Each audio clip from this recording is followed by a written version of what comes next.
A very good afternoon to you, and welcome to this Business Day dialogue in association with the International Labour Organization. Now, COVID-19, the pandemic, has brought about the most significant changes in the workplace that we have seen in generations. I'm Frances Hurd, a news and business anchor from the SABC, and I'm delighted to be moderating this event today because we're going to bring you new and crucial research into what those changes are. I'm especially delighted because we are always talking about the global trends in terms of remote work, in terms of hybrid working arrangements. But now the ILO can bring us real insight into what is happening right here on our continent.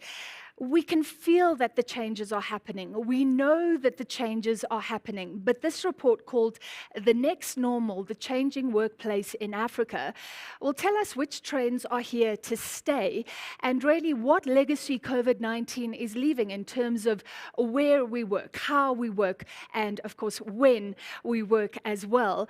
So many African countries have already codified principles that have been established first at the ILO. Things like minimum wages or a limit on working hours, occupational health and safety standards. These have touched many of us in the workplace. Now this report has wide-ranging implications for public policy because governments are playing catch-up, as it were, since the disruption caused by COVID-19 has really happened so quickly. So today we'll be talking about what this means, the changes for women, what it means for small businesses already impacted by climate change, what it means for workers trying to organize when some of their members are sitting at home, what it means for companies trying to attract skilled workers who now really have more options all around the world.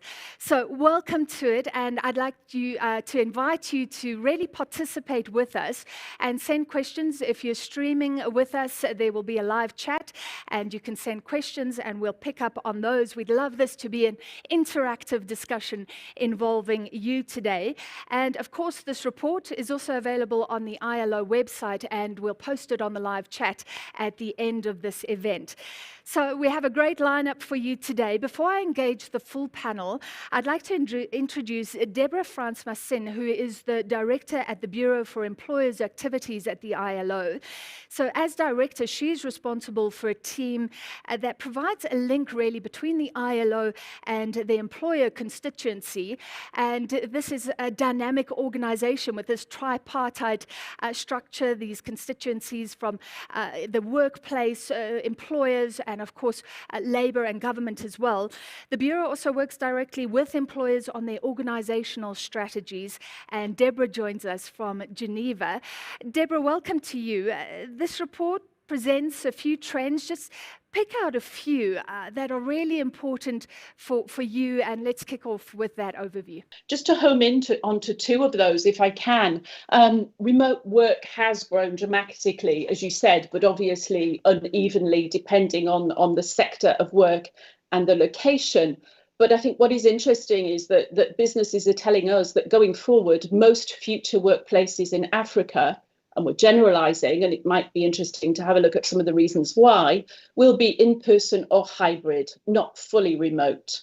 What we don't yet know is what the increasing trajectory will be for hybrid forms of work. It's still nascent, and we don't expect it to be the mainstream, but it is becoming an important trend in large formal businesses in Africa, and it could gradually cascade to small and medium-sized enterprises. I think the single trend, the second trend I'd like to highlight under that means that the shift from physical to remote work does mean that we have to look at a certain number of questions concerning the contract based, that's normally an employment relationship between the employer and the employee. The idea of the state regulating the workplace in terms of rights and safety only really emerged during the Industrial Revolution, and I think it's a little bit ironic that we saw a shift at that time from working from home to a more formalized factory setting. We're going back to that in some ways now. But obviously, the move into a factory setting meant that the state did need to move in and regulate the space. initially around egregious issues such as the working time of children, and then the ban on children, and then later into working conditions, paid holidays, and the protections at health and safety. So at the heart of our current relationship in the workplace is an employment law that really looks at the employer-employee.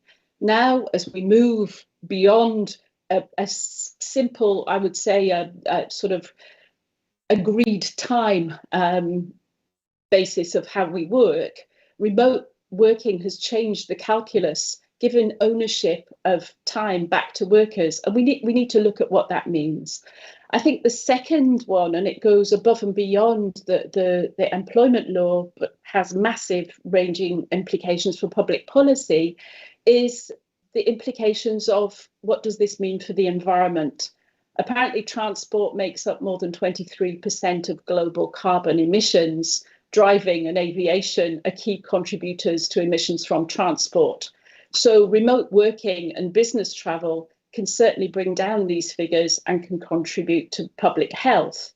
But, you know, even businesses that don't want remote workers, or it's not possible for them to work remotely, have during the pandemic looked at staggering working hours to reduce peak transport demand, and an idea that congested cities around the world have toyed with before the pandemic. And these are ideas that are getting much more traction now and really do set the backdrop to the discussion of the report at a global level, but also as we drill it down into an African context too. So thank you. Thank you. I love that historical context that we're going back in a sense in time. All right, let me introduce everybody else, if I may. Cynthia Samuel Olunjawan, she joins us from Abidjan. She's the Assistant Director General and Regional Director for Africa at the ILO. So Cynthia has been with the ILO since 1995. She's held different positions in Geneva and in the field. She's a very strong advocate for women's rights and has been involved for decades in promoting decent work, SME development, and the elimination of child labor. In 2019, she was identified by Avance Media as one of the 100 most influential Africa women. Welcome to you, Cynthia. And then in studio with me, on my left, I have Kaz Kovadia, CEO of Business Unity South Africa, BUSA. And Kaz, of course, you're no stranger to us in the media. He often comments on economic news and governance issues. Among his many roles, he has been CEO of Business Unity since 2020. Before that, he spent 15 years at the Banking Association of South Africa, positioning it as one of the leading business organizations in South Africa. On my right, Jonathan Goldberg, CEO of Global Business Solutions. And of course, you have a very prominent business role, Jonathan. Jonathan has also been at the forefront of South Africa's changing labor law landscape.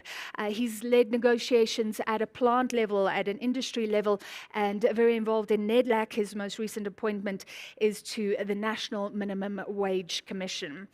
Welcome to you all. Thanks for that introduction, Deborah. And let me pick up with you, Cynthia. How does this report sort of fit into the work that the ILO is doing in Africa? Thank you very much, Francis. It's really great to be with you and in this distinguished panel. Indeed, for the ILO, this report is very, very relevant to the priorities that have been identified. As the DG says, with some level of humor, Africa benefited from the coincidence of the calendar because we were able to have the Africa Regional Meeting in 2019, pre-COVID, where the constituents clearly at the highest levels identified what the priorities were. And 48 hours ago, about 48 hours ago, we had a high-level meeting led by ministers, led by the IOE Vice President for Africa on the behalf of business and the trade unions to now review these priorities within the context of COVID, but also within the context of the developments in the geopolitical environment. And I'll just highlight the key things that were identified in 2019 and some of the issues that were reiterated 2 days ago that we needed to focus on. And you'll see how they connect with this very important report that we're discussing today. 7 work areas were identified as areas that Africa needed to focus on if it was going to create a much better future of work. And these are addressing the issues of informality and ensuring that we transform the rural economy as instruments for decent work. Second, promoting better jobs for Africans, particularly the young Africans, and for women. Addressing issues of skills and accessing the technological pathways. Deborah talked about the transition, the fast transition, as it were, to the digital space due to the pandemic. So these are some of the issues that were already anticipated in 2019. Promoting sustainable enterprises, looking at just transitions, addressing issues of productivity and competitiveness, strengthening tripartism and social dialogue, enhancing social protection and labor protection, including issues related to migration. And last but not the least, ensuring that instruments, international labor standards are ratified, but beyond ratification, that these are implemented. And within this, focusing on gender equality, as well as promoting the rights of children, particularly eliminating child labor. When we discussed 2 days ago, very frank discussions, very high level participation, very, very substantive recommendations came out. There were areas that were identified that we needed to pay more attention to. One of them being productivity improvement in Africa. And this was particularly important for the employers. The informality in Africa and the implications of this, even for enterprise development, the implications of this for the kind of world of work that we want in Africa. A third area was in terms of gender equality and how much we hadn't made the kind of progress that was required. The last area that was identified where we needed to do much more is in terms of promoting decent work responses within the climate change initiatives at the national level. So this report, which talks about key things that some of which have been highlighted by Deborah in terms of the modalities within the world of work, the location of the world of work, the management of the world of work, skills, the new things that we're seeing in terms of migration, the definition of migration, people being able to work in different locations while not physically migrating, as well as the gender dimensions. So this report, in a nutshell, is very, very important as we take forward the Abidjan Declaration. So Deborah actually mentioned that there may be some positives in terms of climate change, and we'll talk about that. But Cynthia, staying with you, I'm sure one of the things that keeps you up at night is this pandemic has deepened gender inequality at work. That is, in fact, one of the trends coming out in this report. And that is a lot about women bearing the burden of home care and children. Just give us a deeper understanding of why we often say that to a large extent, women have borne the brunt of this pandemic.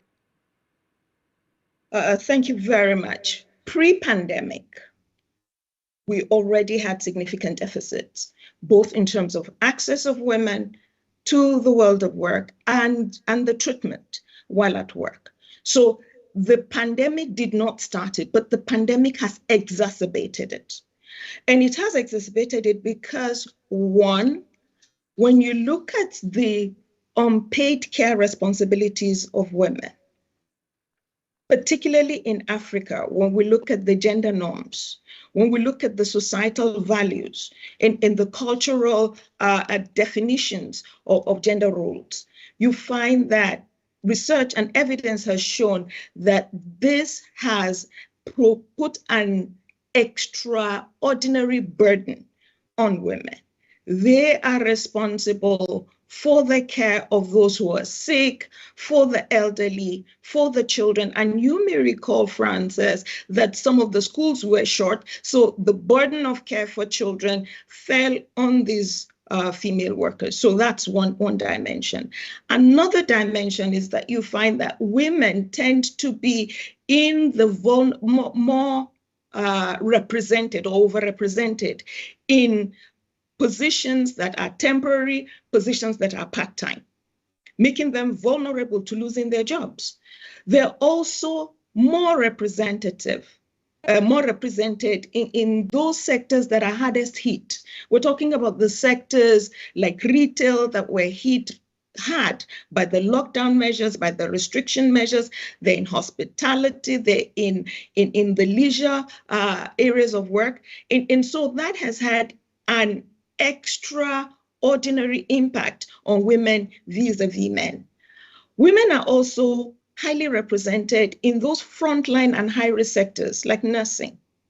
But over and above that, and we see this in the data available, a lot more women are in the informal economy. And the impact of COVID on the informal economy has been very, very substantive. And we're talking here about issues of even life and death. But in addition to all that I've mentioned, what we have noticed from research, from studies, is that gender-based violence during the period of the pandemic increased significantly, both at home and in the workplace. And if we use the example of South Africa, we know that the global average for women being exposed to gender-based violence is about 1 in 3. But in South Africa, we're talking about 1 in 2. And during the pandemic, this rose significantly. It will be important for us to look at the measures that can be taken to enable us address this, not just from the pandemic perspective, but from a more sustainable, safe working environment perspective. Thank you very much, Cynthia. So I knew about domestic violence, the increase there, but how fascinating that this even increased in the workplace. All right, let's speak to the gentleman here in studio.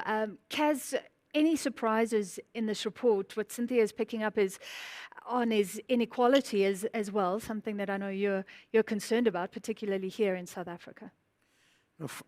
Francis, and thank you for this opportunity, and hi to my fellow panelists. No surprises. I think that I'm part of a B20 initiative in which the International Organization of Employers is involved, and I serve on the board there. And we're working on, through the B20, a document that also talks to the challenges of the future workplace and what we need to actually look out for. And that's almost finished, and I think in the next 2 weeks or so, we'll have finished that report.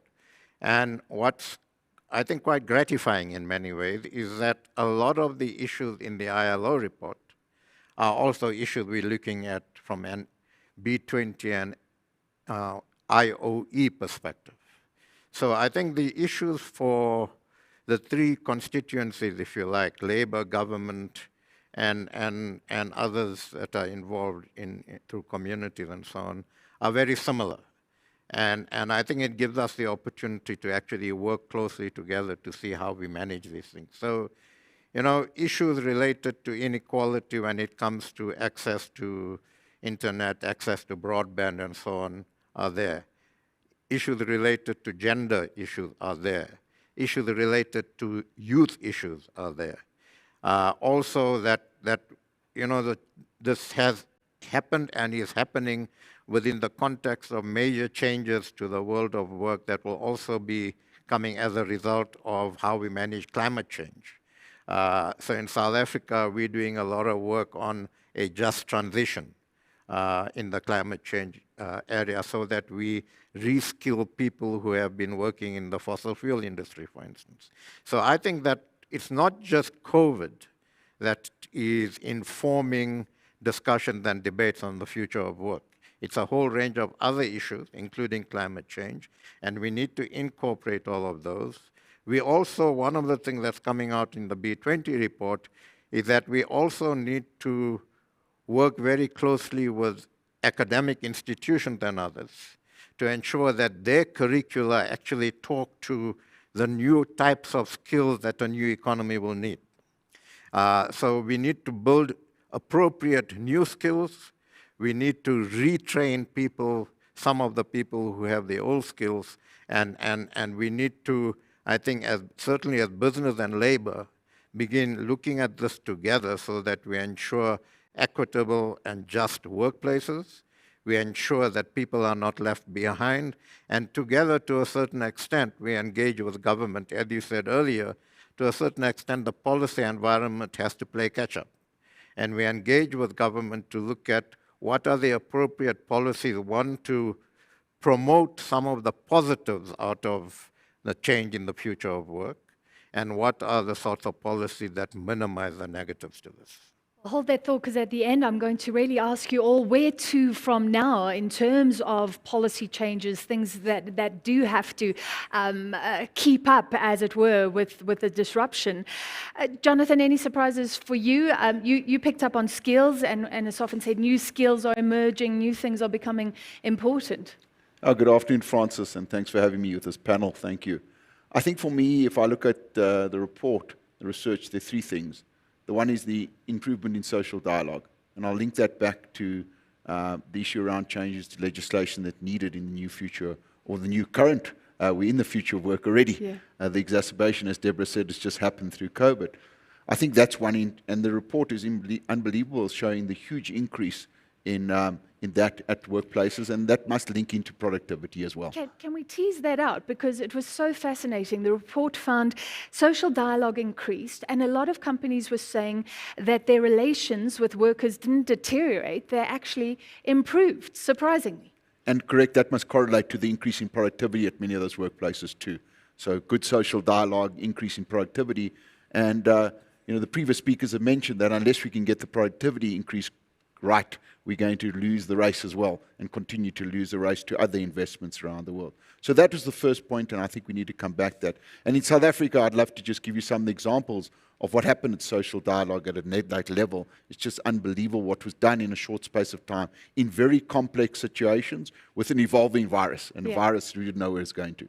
The other thing is the whole issue around occupational health and safety standards at the workplace. I think it's a great improvement going forward. The fact that if you've got a snivel, you take the responsibility either not to come to work or to come to work with a mask on and keep distance. I think those practices are good for the workplace generally, and I think the workplace has changed forever in respect of cramming a whole lot of people into one workplace like sardines. I think those days are gone. And the third issue is around the legislative catch-up that needs to take place in respect of working from home, but also about the opportunities, because the opportunities rest, if you talk about the disparities and the increase in disparities, the opportunities, if women are at home more with home care roles more, if they are, then effectively the platforms created for them to do work at times that are suitable to those particular arrangements are there. And that's where platforms, if you look at the results of the best international platform, the biggest, they had a 25% increase in their revenue in the last quarter. And that's a direct result of the fact that the workplace has changed. And often women were prejudiced because they had to take time off for childcare. So you're saying flexibility is becoming more acceptable in terms of those women climbing up the ladder. And those women may be going from jobs that they used to do to jobs that can be done remotely. But of course, you need to provide the tools of the trade. Fast, cheap internet, Kaz spoke about that. It's a big drive for us as businesses in South Africa, because you also resolve the educational issue. One of the previous speakers also spoke about the educational issue in regard to women not being able to teach, kids not going to school. And the only way you solve that quickly is fast, cheap internet and access to smart devices. Yeah. Deborah, let me come back to you. I mean, it's fascinating that the pandemic didn't really see this drop in productivity and in some cases an increase in productivity. But I'm sure that was different for different companies. We know, as the gentlemen have brought up, in Africa, it's so impactful whether you have great speeds or not, especially if people are working remotely. I think it's quite interesting, and as you said, overall, and we're generalizing here, there was not a drop in productivity, and in fact, mostly the reverse was true. Although, as you've just said, Francis, some sectors, hospitality, tourism, and consumer goods were, of course, impacted negatively. But I think it's really interesting that if we look at an African context, productivity improved or remained constant at most enterprises. It really was an inadvertent consequence of the pandemic. enterprises, together with their employees, really had to push themselves to find new ways to do things. Otherwise, they had no markets, they had no customers, there were no jobs, there was no livelihoods. So I think that's interesting. But what it's bringing out to us is that really something is happening in the workplace, and enterprises are changing the way they think about productivity, with the majority saying that they're focused now on outputs or hours worked as a way of key measuring productivity. Presenteeism, it's a finished concept. And what they're looking at now is how we measure deliverables, how we are being able to say, this is what I expect you to be able to deliver within a week, a month. So measuring productivity by objective setting rather than hours worked in the workplace. And I think that really does then feed into what we were just talking about, Francis, about the skills and the skills deficit potentially in not just Africa, but globally. Jonathan mentioned, and Cass, that the issue of the inequalities around technology and IT in Africa, but at a time when the companies that we surveyed talked about competencies that will become even more important in Africa being around IT technology skills, communication skills, innovation skills, and teamwork and collaboration. It really does bust open the myth of presenteeism delivering better productivity. But it also, and we'll probably come to this at the end, it really does start to ask questions about whether our education and training systems are fit for purpose in the workplace of today, let alone tomorrow. So lots of questions about whether skills levy systems are fit for purpose, or whether the 3 Bs, as one of the entrepreneurs we surveyed talked to about, the typical way of filling a skill gap in a company is either to build, borrow, or buy. And the temptation has been to buy. And now I think companies are going to have to look a bit more about the borrowing and the building. And that will have an impact on current employees, but also future. Cynthia, maybe you can pick up there and talk about the skills gap, education, and we're talking about enterprises that didn't see a drop in productivity, but they were able to be agile. What about small businesses, and what about the huge informal sector in Africa? Thank you very much, Francis. And the whole issue around the skills gap is significant. The other panelists have talked about this from different perspectives. Not only is it that it's important for national policies, and I know we'll still come back to that, but even in assessing the problem, in understanding the impacts, not just of COVID, but of other developments on skills. Do we even have the necessary infrastructure to be able to effectively assess the skills requirements for now and what the skills requirements for the future would be? Key area of focus. And this is one of the areas that we're looking into. And this is one of the areas where partnerships are very, very crucial. Partnerships within the government, different government structures, but also partnership between the private sector, between the governments, between other actors that are supporting these initiatives. Crucial. One of the areas that we're looking at is providing digital skills for Africa's youth to be able to fully appropriate the opportunities of Africa's digital economy.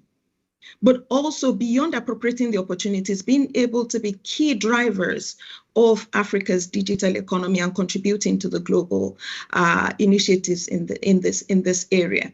Very, very important. One of the other areas that was mentioned, I think it was by Jonathan, is in terms of the just looking at the key kinds of skills that are required. If we look at the report, it doesn't look at just the technical skills. It looks at those other skills that had not been prioritized in the past. Things like team building, soft skills like communication, effective communication, and of course the digital dimension. These are areas that will need to step up, and it's an area that is within the remit of the ILO.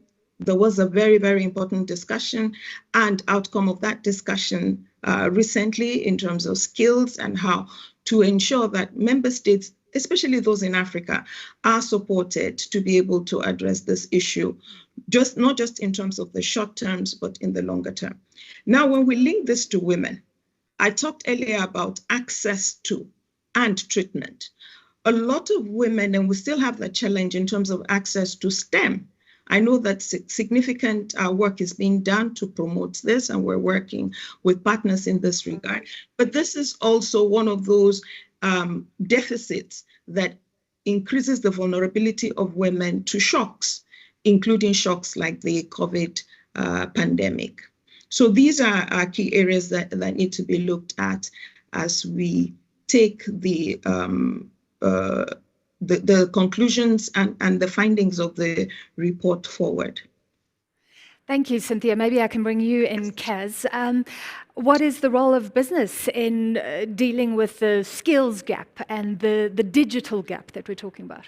Yeah, so I think, as Cynthia said, there's very, very good scope for partnerships between business, labor, and government. And Jonathan has indicated that those social dialogues have actually improved because we worked very closely together in the last 2 years on managing the pandemic, rolling out vaccines and so on. But also, I think the private sector needs to interact, as I said earlier, with academic institutions and others to ensure that we put in the necessary resources and capacity to get appropriately skilled people through the system, including the softer skills that we've been talking about. So one of the things Busa is currently talking about is whether we work with, let's say, 3 or 4 universities in the country and work with them to see how we can get those 3 or 4 universities into the top 20 universities in the world, which means looking at curriculum, it means looking at what they're going to actually churn out from the point of view of skills for a new economy and so on. As far as digitalization and so on goes, again, we working very closely at the moment with the 4IR committee, the presidential 4IR committee, together with the World Economic Forum that's working with them to see what role we can play to actually accelerate dealing with the inequalities and the gap between those that have the wherewithal to participate in a digital economy and those that don't. And that's why one of the things we've been doing very consistently is to push our government quite hard to get spectrum going, to get the cost of broadband reduced and so on. And so I think there's a big role for business to play in these areas, because if we all accept that it's a changing workplace, we're going to be doing business differently. It's got to be in the interest of business to ensure that all of these things happen. It's got to be in the interest of business to ensure that as many people as possible have access to cheap broadband, are part of the digitalized economy. It's got to be in the interest of the business to ensure that we have appropriate skills. So if you look at a sustainable long-term view towards business, we've got to do this, and we are in talks with government and others in seeing how we do this. All right, so I'm going to throw some practical questions at all of you soon, because if we throw out the clock watching, then how do we check on workers, things like that. But first, I'm glad you brought up the 4th Industrial Revolution, because before we were talking about the disruption caused by COVID-19, Jonathan, we were talking about 4IR and the changes. Just give us some insight from your perspective. Is automation, are all those things pushing ahead despite COVID-19? Any sort of change in timelines, expectations? Yeah, thanks, Francis. I think they exacerbated. I think they quicken up as a result of COVID-19. I think everyone's looking at resulting in the productivity. Well, I think the productivity is twofold. So I think you can push productivity through mechanization, but the productivity that Deborah spoke about that I'm interested in is people productivity, how you effectively use your time better. And a simple example is you don't spend 2 hours driving to work in the car. You use that effectively via the platforms that are there. And there's huge productivity savings just in that. And we've got to push back a bit because there is a trend to go back to normal. There are some people who want all their people at the particular office, and I'm saying that's not necessary. You need to push back because there are huge productivity savings there. But the reality of fact is mechanization is happening. I think we're in the 5th industrial revolution already. I think how we use persons and machines and how that happens in terms of robotics is happening already, and I think COVID-19 and pandemics are going to happen. The one thing that was raised by Cynthia that I think is very, very important, and there are two aspects that come out of it. One is skills that you talked about, Cynthia, I think are easier to get than the technical skills and quicker to get to the technical skills. So that's the sweet spot. You know, they are quicker and easier to get than the technical skill. And the other one is, and I want to go back to my initial comment, is about the safety net. Because in respect of women and other people who are disenfranchised, it's a safety net when these pandemics hit. And we've just had terrible flooding in Durban as well. Again, safety net gone, workers not being able to work and without any pay for 4 weeks. And that's the big issue. And in South Africa, we paid out nearly 64 billion out of unemployment insurance funds to help workers during the pandemic, because we had built up through multiple small contributions by employees and employers over a period of time a surplus and reserve. And that's we're going to have to expand on. And that doesn't have to be a government-led institution. It could be a private, community, union-driven initiative that run their own funds for a change. Because the one thing we've seen is we need to look after those funds better. We need to be more accountable to those funds so that we need them in the pandemic to cover the vulnerable, the people who are already hurt via these pandemics and these disasters and the environment which is changing so quickly, that we have funds available to tap in, not for excess, just to get some basic income going so people can survive. All right, thank you. And now the practical questions.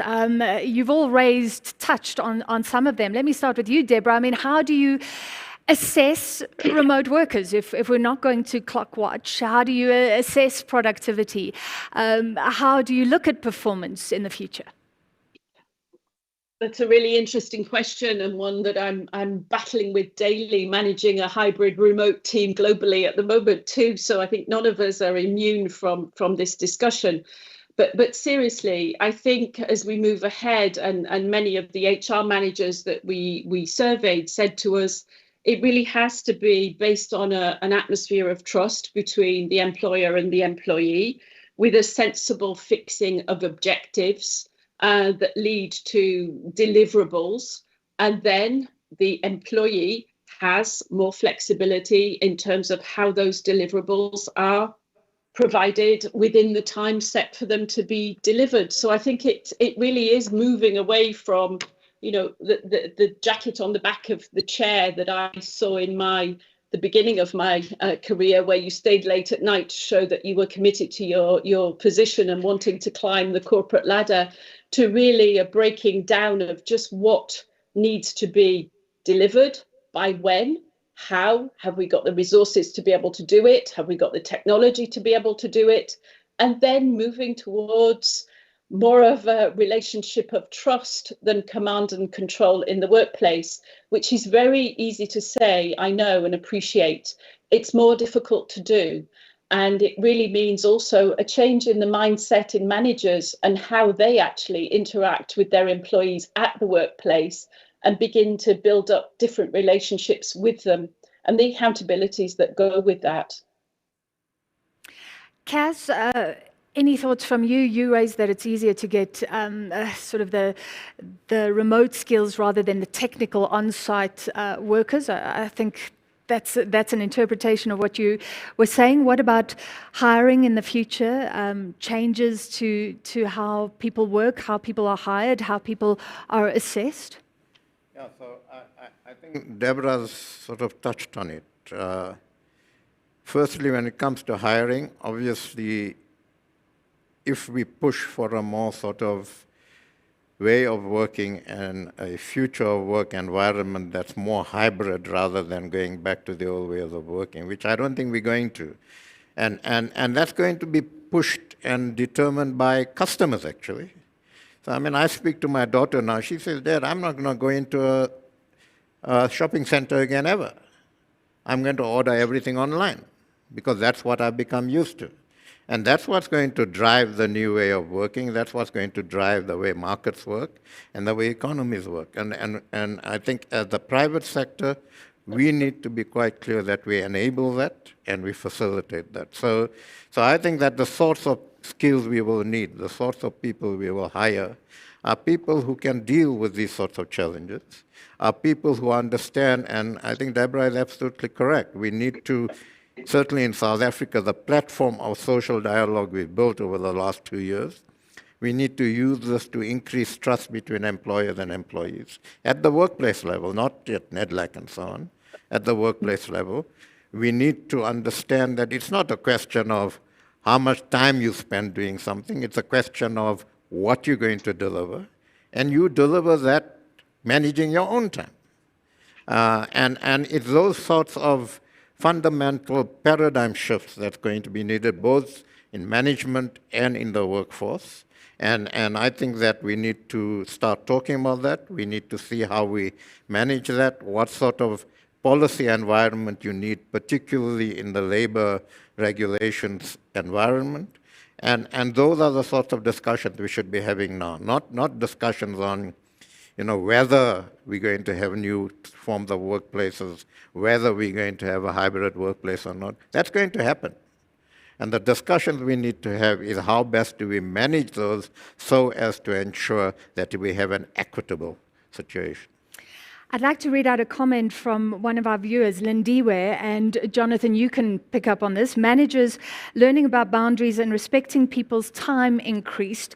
A struggle for micromanagers, unpacking workplace bullying while highlighting the importance of well-being and awareness of workplace bullying. Have you found that the role of a manager has to change? I think, Francis, for me, what changed very much in COVID was how managers, CEOs, executives at all levels reached out to employees, because everyone was affected by already family or friends that got sick or died. And so I saw a reach out from managers that I hadn't seen before in my previous 30 years of career. So I think that's important, that reach out continues. You're always going to get bullies and victimizations at the workplace, but I think with social media, those days are very limited because people are taped and people are exposed very quickly, and people then say things on their Facebook or their LinkedIn after hours, and they get the consequence of that. So, I think those kind of managers, their days are numbered. So I think there's big opportunity around there. But I really were encouraged by the real human side. And Deborah spoke about it. The new world of work and the new workplace and the new hybrid model that Kaz spoke about requires a high degree of trust. But trust is two ways. I've got to trust you as the manager, and you've got to act in a trustworthy way. You can't be saying, there's one case in South Africa that's just come out where I said I'm too sick to come to work, but went to a rugby match. Effectively, that is a problem. So you've also got to get around that. And the minute you get around that, then you get trust, you get increased productivity, and you get this flexibility that everyone relishes, everyone likes, and of course, everyone thrives in that environment. All right, Zach sent a question. I think we've answered it. In terms of the prevalence of technology, is this not increasing the digital divide? I think all our guests agree on that. You were talking about the push now for spectrum, the undersea cable. It's got to move faster. Then Josh here, maybe Cynthia, you can pick this up, because we'll talk about laws, public policy, things that have to change. But Joshi is asking if the strict South African labor laws that favor the employee are in fact a deterrent to employment. So you can pick up on South Africa and maybe just look at trends in Africa in general, tightening up labor laws. Does it help or does it make things worse? Thank you very much, Francis. Maybe before going into that, there was an issue that was raised by Jonathan, that I really wanted to address. It's very, very crucial. Very, very crucial in terms of the resilience that will be built in the country and the ability of businesses, ability of workers, abilities of countries to be able to cope with crises like the pandemic. He talked about social protection, the safety nets, the protection of those who are impacted. And one of the key areas that have been seen, and I think a bit of that came from the report, is that those countries that have effective and efficient social protection systems are able to get out of this, are able to address the pandemic in a more sustainable way and in a more effective manner. And this is particularly important for Africa, where you find that the social protection coverage is just 17%. And this is compared to the global average of 46.9. 46.9, and we're talking about the most basic forms of social protection. And this is not just at the aggregate level, it's at the level of the firm. And so the point that was made by Jonathan is crucial, and it's one of the areas that we're looking at from the perspective of the region. And that's why we're having a program to accelerate social protection coverage, building on good practices in countries like South Africa, countries that are in other parts of the continent, to see how we scale up and reach 40% by 2025. I just wanted to start with that. Secondly, in terms of legislation, what came out very clearly in the report, and I can't remember who mentioned this, that there's a need for catch-up. Whatever it is that we have in terms of legislation is no longer okay. The developments, particularly caused by COVID, have raised certain key issues and have accelerated those that were already on course. And so the social dialogue that has worked and that was reported as having improved by reason of the interventions around COVID will have to kick in. And it can't be a cookie cutter approach. Looking at the complexities, looking at the realities in different countries, the key things that need to be addressed. However, they have to be anchored on international labor standards, which provide the guidance on how this will go forward. But we must also recognize that international labor standards are having to play catch up.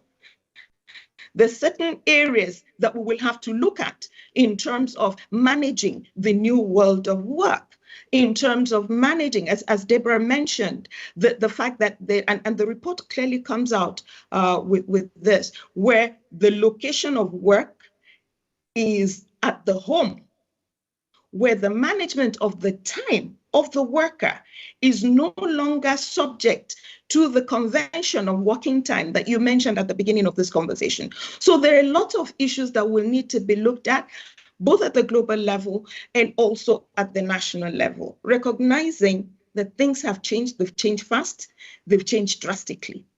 This is where the social dialogue gains that have been made by reason of the pandemic will really be important going forward. And I must say that South Africa, the NEDLAC experience has been a good model that we're also using to support work in other countries, not just within Africa, but beyond Africa. Does that mean that everything is hunky-dory? No, but there's the social dialogue atmosphere that has improved will provide the basis for these things to be addressed. Well, Cynthia, let me stay with you because I'd like to ask you all, as a final question, where to from here? What public policy issues are important for you? How do governments play a catch-up? And I think you've already kicked off that conversation, Cynthia. So tell us more about this program looking at safety nets. A lot of African countries say, where do we get the money from? We're not Scandinavian. And how can women, how can minorities, how can people with disabilities and other groups actually be brought in and benefit from the changes that are happening? Thank you very much, Francis. One of the things that we looked at, and in deciding that we will have this acceleration program, we decided that we can't do business as usual. If with the existence of the ILO in Africa for 62 years, the coverage on social protection, which has been an area we've been working on for this period of time, is 17.4. It means that we have to do things very differently and very radically differently.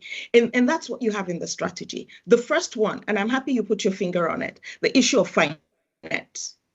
What has happened in many countries is that the issue of social protection has been within the remit of the ministries of labor and taken as a side issue, as a sectoral issue, as a welfare issue.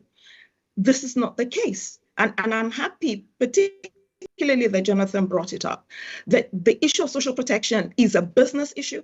It's a national development issue. It's a wealth issue. It's an inclusion issue. It's a sustainable development issue.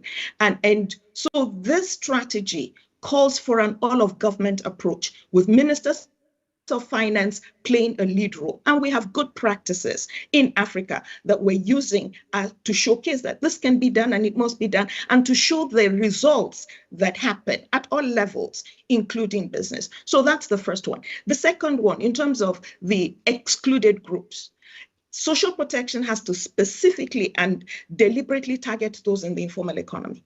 When you look at the reality in Africa, this report that we're looking at, Deborah said it doesn't cover all of enterprise, but it covers the formal economy.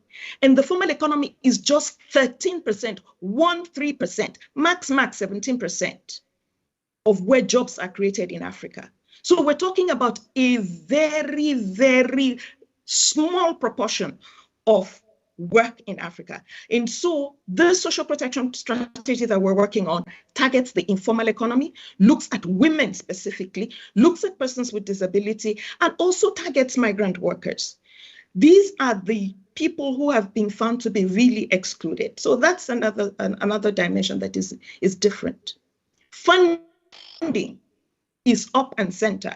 And so the discussions with the ministries of finance next week, we're having a meeting with the ministers of finance of Africa under the auspices of the Economic Commission of Africa, where the issue of the funding of social protection is on the agenda. In July, I think we're going to also have another meeting under the auspices of the African Union with the ministers of finance, where the funding of employment-related interventions will be on the agenda. We're doing this together. So partnerships have to change, because it's no longer lip service. It's no longer saying, well, when it happens, it happens. It has to happen. And then the last part that I would say is using legislation. We have found that where this is anchored in national legislation, the uptake is much better. And we have good practices, including in some of the countries in Southern Africa. The COVID pandemic has provided a space, because many countries actually put money either from their budgets or from development partners into short-term measures.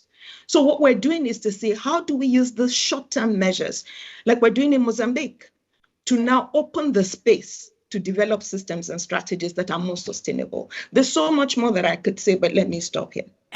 Thank you very much, Cynthia. Well, the rest of you have about 2 or 3 minutes to talk about changes that need to happen or need to be discussed. Jonathan, you can go next. And we haven't touched even on the tax implications. Workers organizing when some of them are at home. You can talk about anything that you think is important.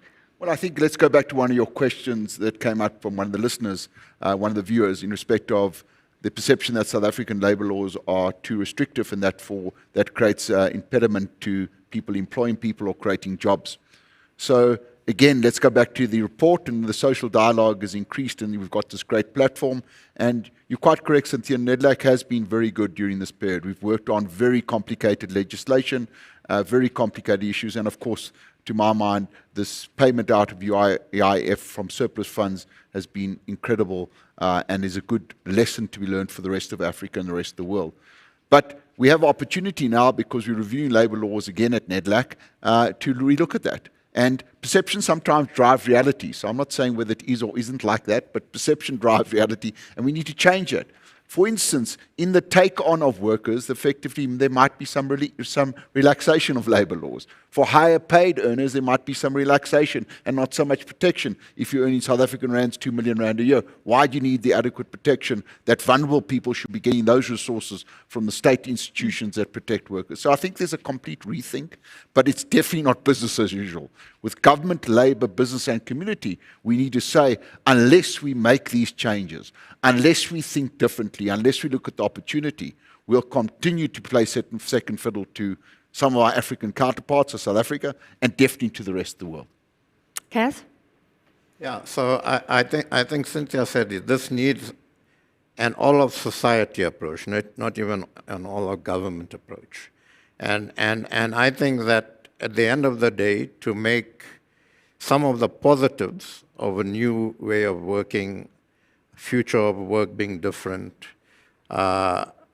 to ensure that we utilize those positives to make the gains more sustainable, and to continuously ask the question how we utilize those to sustainably attract investment and grow our economies. Because without that, we can talk till we're blue in the face. We're not going to address the safety net issues. We're not going to address the inequality issues and so on. And I think that what is needed is in South Africa, the sorts of discussions I'd like to have in NEDLAC now at the senior level of business, government, and communities is, let's get onto the same page as far as the environment is concerned. Let's get onto the same page that it's not business as usual. And how do we then make the necessary trade-offs and compromises and different ways of relating to each other to actually leverage of this, minimize the negatives, leverage of the positives, and get investment and growth going in the country. All right, thank you. And let's end with Deborah. So governments, public policy experts trying to navigate the disruption. What can they take out of this report and springboards kind of to action? Yeah, I just want to build on Cass and Jonathan, who've spoken from a South African perspective, but I think it's also important that we realise business doesn't operate in a vacuum, and the capacity to adapt to the workplace changes that we've been talking about today can't be divorced from a conversation and much more than that, a public policy response on markets, the challenges of global competition, and something we've not talked about, the geopolitical uncertainty we're all experiencing, huge challenges that go beyond the day-to-day workplace. So public policy, particularly in terms of the enabling and business environment, has also got to start looking in a more structured way about access to finance for entrepreneurs, market access, business development services, as well as some of the issues we've talked about today in terms of skills development and the future. I think, one of the things, the positive outcomes, and we've talked about the role of social dialogue, and maybe within that also workplace cooperation built on trust and mutual understanding is going to be the how of how we get there. But the huge challenge is there, and within the labour and social affairs regulatory framework, attention really is needed in many areas, mostly to reflect the shift from in-person to remote work that we've discussed today, but also some of the ongoing health and safety concerns raised by the pandemic and its aftermath. It's not over. And certainly in the job that I do, in my day job, the next few years are going to be pivotal for businesses and their organisations, really to help shape the legal and regulatory frameworks in important areas. And that means that more than ever, they've got to be starting to listen to their enterprise members, what's keeping them awake at night, as one of you mentioned, but also being able to provide solutions to public policymakers about how some of these issues can be addressed so that we can not only lead to sustainable enterprises, but also sustainable livelihoods, despite the very real challenges that we're all going to be facing on an ongoing way in the next few years. Very quickly, Deborah, just a reminder, by the way, this report is available for download on the International Labour Organization website, and we will put it up on the live chat at the end of this discussion. It will be easily accessible. So is it also something that businesses can use, even workers trying to organize countries, just to see where they are in terms of the trends, what they should be thinking about, and what other countries and businesses and organizations are thinking about? That's right. I mean, obviously today we've talked about the general themes, but in the report you'll be able to go down into the 15 countries that we did work with, a number of the company case studies, which I think do give a more deeper food for thought around some of the issues we've talked about today. All right, thank you so much. So I think we're about to wrap up. I'd like to thank you all for your participation. I think what comes out is so much has to change, but there are glimmers of hope in terms of the climate change, in terms of women. So we spoke about women being left out of the informal sector or being more vulnerable in the jobs that they had when COVID-19 hit. But then you spoke about women actually benefiting from some of the changes in the workplace. And I love that duality, and I thank you all for your time today. Just to let you know, if you joined us halfway, we've been speaking to firstly Cynthia Samuel Olunjawan, Assistant Director General and Regional Director for Africa at the ILO, joining us from Abidjan. In studio with me, Kaz Cavadio, CEO of Business Unity South Africa, Jonathan Goldberg, CEO of Global Business Solutions, and then of course Deborah France Massin, Director at the Bureau for Employers Activities at the ILO. Thank you very much for being with us. That was the Business Day Dialogue in association with the International Labour Organization. Goodbye.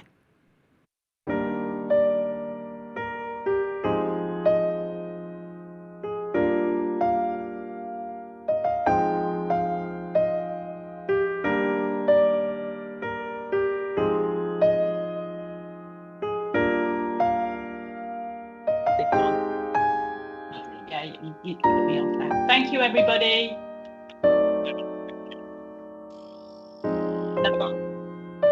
Thank you. Just say thanks to everybody on our behalf.